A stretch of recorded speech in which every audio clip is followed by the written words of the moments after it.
representativo. ¿Qué más representativo que un caso clínico? Así nos llega un paciente de 12 años de edad.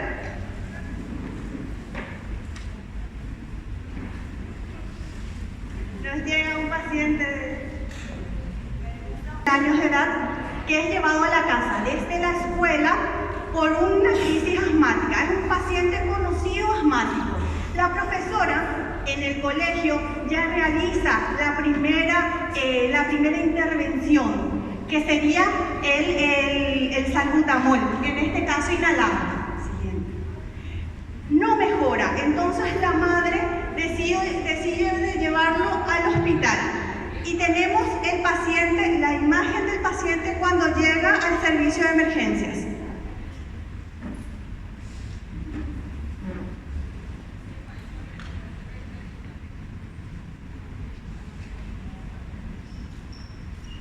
Vemos claramente la marcada dificultad respiratoria que tiene. El chico ya está con una nebulización. En la evolución tenemos que el chico siguiente, por favor. No sé, igual más. Yo voy a pasar. El paciente se encuentra hipoactivo con un marcado trabajo respiratorio, tirajes intercostales, subcostales, aleteo nasal. La coloración de la piel es normal. Entonces, viendo y evaluando lo que ya habíamos dado en las anteriores presentaciones, vamos a clasificar a este paciente. ¿Cómo lo clasificamos?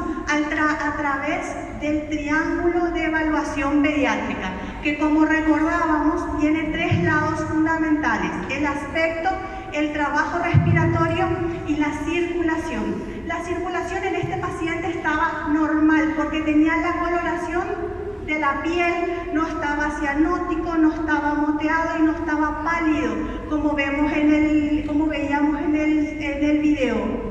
Sin embargo, notábamos el trabajo respiratorio aumentado, marcada dificultad respiratoria, teníamos un tiraje universal, así como el aspecto también se encontraba alterado porque el chico estaba hipoactivo y poco conectado con lo que es el medio, el entorno. Entonces, con esto realizamos un diagnóstico fisiopatológico de falla respiratoria. Entonces, evaluando los signos vitales, notamos que presenta una marcada hipoxemia con oxígeno ambiental. Está taquicárdico y está polipneico. Siguiente. En la valoración inicial tenemos que está alterado la vía aérea, estaba con sibilancias audibles sin estetoscopio. En la ventilación encontramos taquipnea, mala entrada de aire, disminución de los ruidos pulmonares y sibilancia en ambos tiempos. Además, el estado neurológico de nuestro paciente también se encontraba alterado, por lo cual estaba hipoactivo, pero no tenía ninguna focalidad neurológica. Siguiente. Entonces, siguiente. No.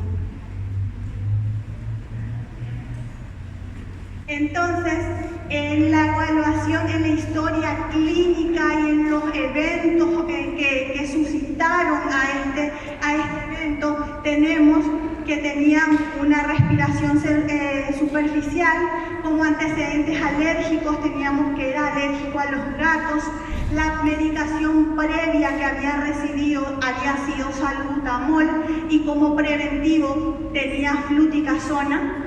Estaba diagnosticado, como ya le había dicho, con el diagnóstico de asma persistente. Su última ingestión fue hace 3 horas y el evento que quizás llevó a esta exacerbación de su patología de base fue la exposición a los gatos, Entonces, hasta acá, ¿qué es lo que le está pasando a nuestro paciente? Sabemos que es un paciente asmático, sabemos que el asma particularmente es una patología que cursa en el periodo, digamos, estacional, con diversas, diversas cantidades de exacerbaciones.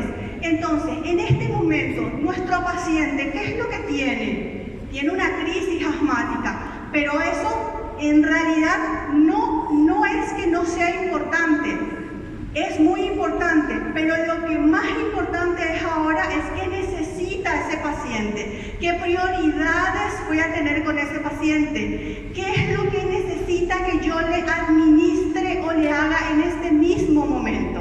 Entonces, ¿qué le pasa? ¿Qué le pasa? Que está con una falla respiratoria, independientemente de la causa que produjo esa falla respiratoria. Siguiente. Entonces, ¿cuáles serían las prioridades ante todo paciente, independientemente de la causa que produjo esa falla? Entonces, las prioridades serían posicionar y monitorizar. ¿Y a qué me refiero con posicionar? Lo fundamental en este caso sería liberar vía aérea, ¿sí? Lo siguiente, administración de la medicación correspondiente para esa patología. ¿Que cuál sería en este caso? Sería administración de salbutamol o bromuro hipatropio o lo que nos diga el protocolo de nuestro servicio. Además, estamos con una falla respiratoria. Nuestro sistema pulmonar no está suficientemente funcionando como para administrar la cantidad de oxígeno necesario para nuestro organismo. Entonces le tenemos que aportar un oxígeno suplementario. Para eso, a su vez, existen diferentes formas de administrar esa droga. Digamos, si el requerimiento de oxígeno es poca, estaríamos usando una cánula nasal. Si en este caso, como en el paciente, probablemente el requerimiento de oxígeno sea mucho mayor, estaríamos usando dispositivos de oxígeno que nos aporten una FiO2 mucho más elevada. ¿Cuál utilizaríamos? Por ejemplo, sería la mascarilla de alto flujo de no reinhalación. También administrar, en este caso, un glucocorticoide y en pacientes con asma moderado a severo, no olvidar nunca de administrar sulfato de magnesio endovenoso, que vamos a ir hablando en el transcurso de los minutos. Entonces, ¿qué sabemos del asma? Decíamos que era una enfermedad crónica que se exacerba y produce lo que estamos viendo ahora, crisis asmática. Entonces, ¿pero qué es lo que le exacerba a este asma? Tiene diversos disparadores. ¿Qué es lo que hace estos disparadores en respuesta inflamatoria? Esa respuesta inflamatoria, ¿qué es lo que nos genera a nivel pulmonar? Nos genera broncodilación y genera alteración en la ventilación y perfusión pulmonar. Y estos parámetros fisiopatológicos son los que nos van a condicionar a toda la evolución misma de la enfermedad. Por ejemplo, siguiendo, la obstrucción en sí lo que genera es un aumento del trabajo respiratorio y con esto llega a la fatiga pulmonar. La alteración de la ventilación-perfusión lo que nos genera finalmente sería la hipoxemia del paciente. Todo esto se ve englobado por un aumento de la resistencia al flujo aéreo, la retención de aire, es decir, la imposibilidad de poder quitar el aire que respiramos, la heterogenicidad y por sobre todo la fatiga muscular que nos genera todo esto. Entonces, toda esta condición fisiopatológica nos genera signos y síntomas.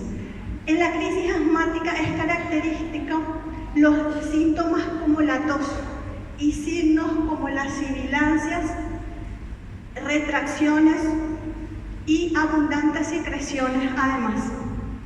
Y por sobre todo, la dificultad respiratoria. diagnosticamos una crisis asmática. El diagnóstico es meramente clínico.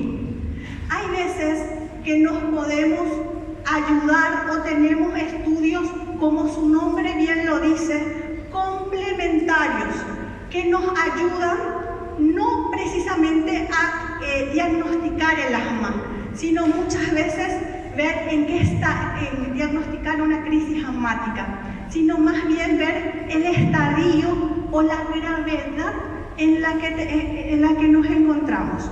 Una de esas es el peak flow, que no es tan útil en los menores de 5 años.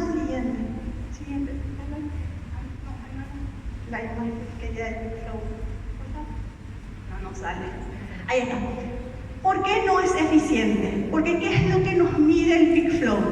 Nos mide el flujo inspiratorio máximo en la aspiración.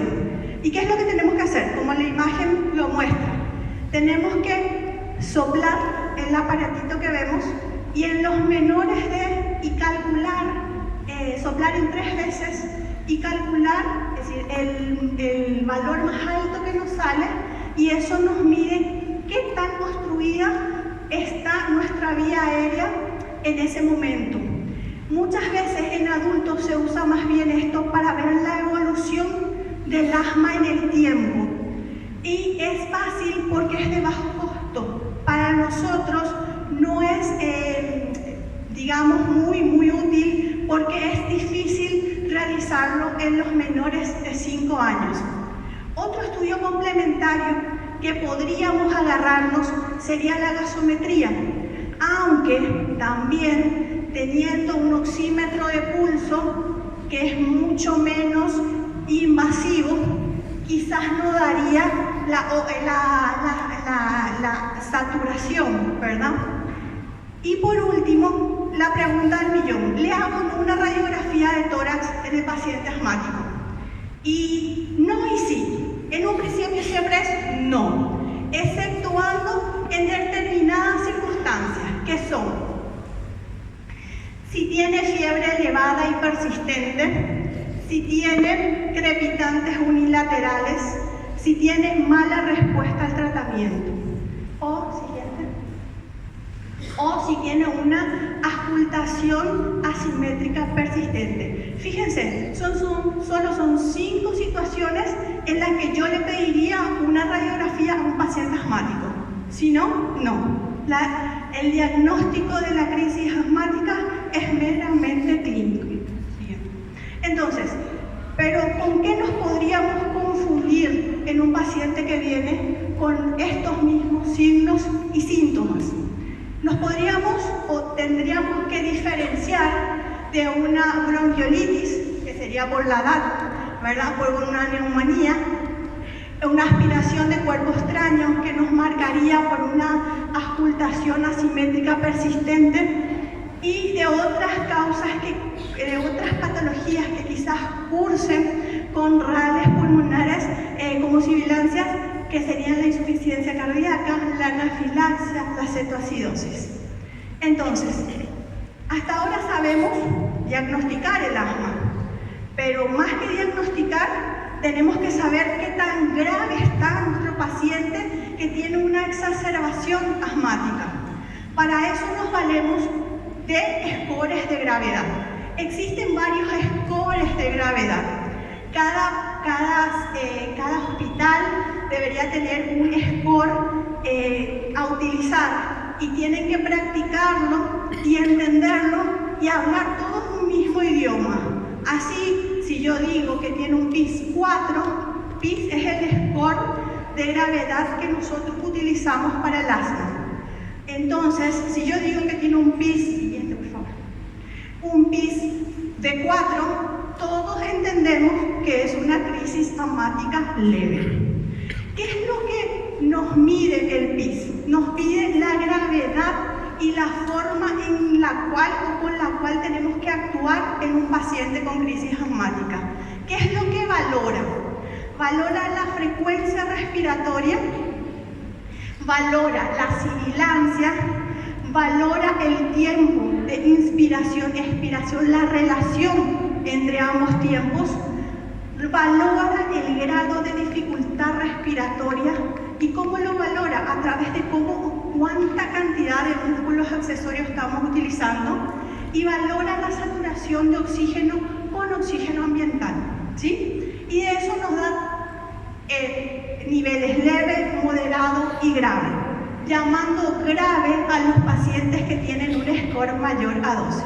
Remontando un poco hacia atrás lo que tenía nuestro paciente, recordemos que estaba polimneico, tenía más de 50 de frecuencia respiratoria, estaba con marcada dificultad respiratoria y les cuento que les había contado que tenía sibilancias inspiratorias y expiratorias, sibilancias en ambos tiempos, que la relación inspiración-expiración estaba aumentada en relación 1-2, además que tenía dificultad respiratoria importante y que saturaba 85% con oxígeno ambiental. Eso nos da una puntuación del score de 13. En síntesis, estamos ante una crisis asmática severa. Bueno, ¿qué es una crisis asmática severa? Es la que no mejora después del tratamiento. Acordémonos que este paciente ya había recibido su corticoide de tratamiento y ya había recibido su dosis de beta-agonista en la escuela. Entonces, no mejora después de un tratamiento convencional y presenta hipoxemia moderada. ¿Qué es lo que necesita este paciente? Entonces, necesita una atención estructurada y agresiva de entrada, ¿sí? Porque ya se le instauró un tratamiento y no hubo mejoría. ¿Para qué hacer esto? Para evitar la falla respiratoria, para manejar la crisis asmática en el departamento de urgencia y que no tenga que llegar a una unidad de cuidados intensivos. ¿Qué es la pregunta que nos tenemos que hacer para poder responder todo lo anterior? Bueno, lo primero sería cuán grave está mi paciente, que ya respondimos de acuerdo al score de gravedad que tiene. También, ¿qué drogas utilizar? ¿Cómo manejar este paciente? ¿Sí? ¿Cuál es la dosis y vía de administración correcta? ¿Y cuán agresiva tengo que ser? Bueno, vamos a ir tratando de responder cada una de ellas. ¿Cuáles serían las metas que tenemos que tener para el tratamiento? Primero, revertir rápidamente, lo más rápido que podemos, la obstrucción. Lo siguiente es la corrección de la hipoxemia y la hipercapnia severa. Y la reducción, nunca olvidar, porque no, es decir, termina la crisis asmática, pero después continúa el asma, tratar de reducir la posibilidad de recurrencia al máximo, ¿sí? Siguiente. Entonces, le voy a mostrar un poquito de cómo nosotros manejamos la crisis asmática. Entonces, tenemos, como ya habíamos visto, así como para convulsiones tenemos un protocolo, para crisis asmática tenemos también un protocolo. ¿Qué nos dice el protocolo? Nos dice que una crisis leve, moderada, que sería que estaríamos hablando de un score de gravedad menor a 11, tendríamos que realizarle salbutamol, tendríamos que administrar, y fíjense, nos dice la dosis, sería salbutamol inhalado cada 20 minutos, 3 veces. ¿Cuántos PAF mediríamos? Y le realizaríamos el peso dividido 3, con un máximo de 8 PAF. Y le administraríamos un glucocorticoide vía oral. Le reevaluaríamos en 15 minutos. Si mejora, pautas de alarma y a la casa. Si no mejora, ¿cómo lo trato? Y ahí va. Hay que ser agresivo. Hay que tratarlo como una crisis asmática severa. Entonces, ¿qué le hacemos? Monitorización, hidratación parenteral, nebulización continua con salbutamol, dexametasona, endovenoso, agregamos aquí algo, sulfato de magnesio, fíjense, a 200 miligramos kilo peso en 4 horas. Recuerden esa dosis que después les voy a comentar algo más de eso. Y oxígeno. ¿Cómo administramos oxígeno? Como ya les había mencionado, con dispositivos que me generen una FiO2 alta, que en este caso podría ser la mascarilla de no reinhalación.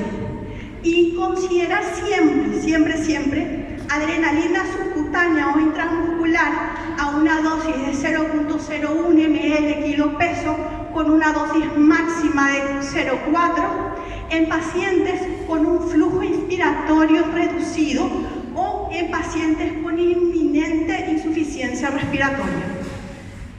Entonces, hablemos un poquitito, todo esto, hablemos un poquitito de lo que es sulfato de magnesio en la crisis asmática. Entonces, ya es sabido hace mucho tiempo cómo actúa el sulfato de magnesio a nivel fisiológico. ¿Qué es lo que hace fundamentalmente? Es un vasodilatador indirecto. Actúa realizando una inhibición transitoria de los canales de calcio.